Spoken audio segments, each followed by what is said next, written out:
Alléluia. Alléluia. Gloire à Jésus. Gloire à l'Éternel des armées.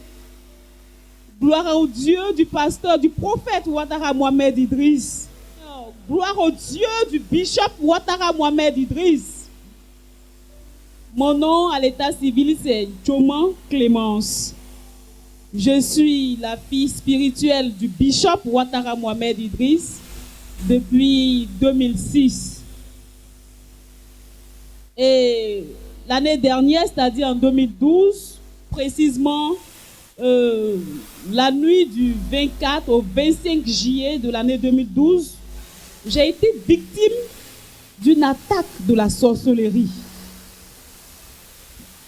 Je dormais et aux environs de 3 heures du matin, j'ai eu un violent mal de tête. J'ouvre les yeux, je ne vois plus.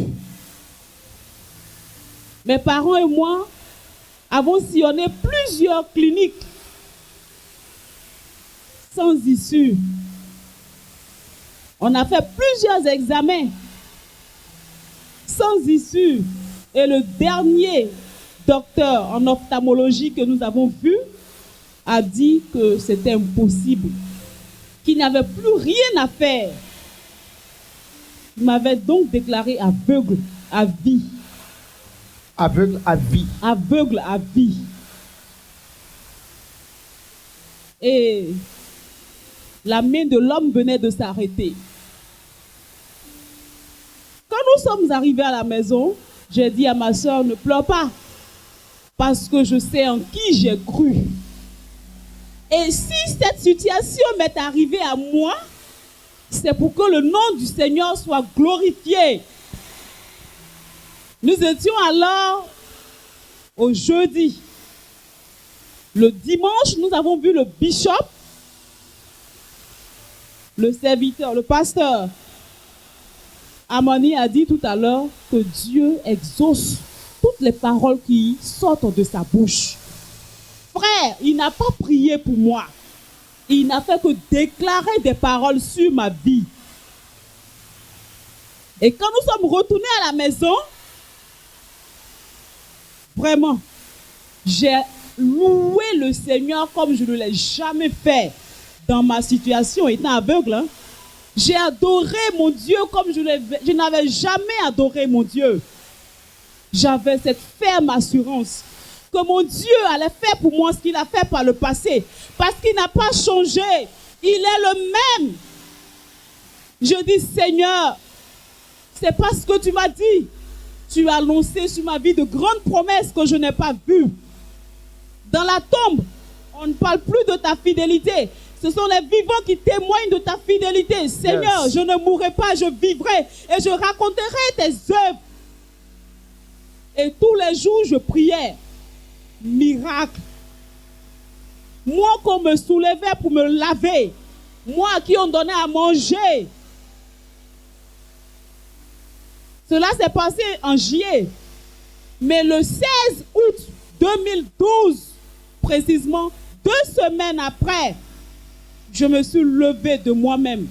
Je suis sortie seule de la chambre. Mes yeux ouverts. Et je voyais. Le Seigneur venait alors d'opérer le miracle. Jésus est Seigneur. Je veux que tu acclames un peu plus fortement le Seigneur. Alléluia. Alléluia. Amen. Amen. Et vous voyez le mouchoir que je tiens à la main? Le dimanche, lorsque ma soeur m'accompagnait voir le bishop, je pleurais face à mon père. Et il a essuyé mes larmes avec ce mouchoir. Et depuis, j'ai gardé ce mouchoir. Il m'a demandé de garder ce mouchoir, de mettre ça sur mes yeux. Et c'est ce que je faisais tous les jours. La nuit, avant de dormir, je plie le mouchoir, je le mets sur mes yeux. Frère, le Seigneur a opéré le miracle. Et quand mes yeux sont ouverts, ma soeur a dit, Dieu a ouvert tes yeux allons maintenant à l'hôpital. Nous sommes allés à l'hôpital la première fois prendre un rendez-vous et la seconde fois je suis allée seule. La dame qui m'a consultée ce jour-là m'a demandé avec qui je suis venue. Je lui ai dit je suis venue seule. Elle n'a pas cru. Parce que médicalement parlant, mes yeux ne peuvent pas voir. Mes yeux ne pouvaient pas voir. Médicalement parlant, mes yeux ne pouvaient pas voir. Elle n'a pas cru. Elle m'a demandé, ma fille, est-ce que tu me vois? Je dis oui, docteur. Tu peux me dire comment je suis vêtue? Je dis oui. Et je lui ai dit, docteur, vous portez une robe violet. Une robe violette. Vous avez un foulard blanc. Elle était dépassée. Et figurez-vous, la dame, elle est musulmane. Alors je lui ai rendu le témoignage de ce que Jésus a fait dans ma vie. Elle était dépassée. Amen. Elle a pleuré dans le bureau. Elle a reconnu que mon Jésus est Seigneur. C'est ça qui est la vérité, comme on dit en Côte d'Ivoire. Je veux que tu acclames le Jésus Seigneur sur notre nation. Que la gloire revienne à Jésus. Amen.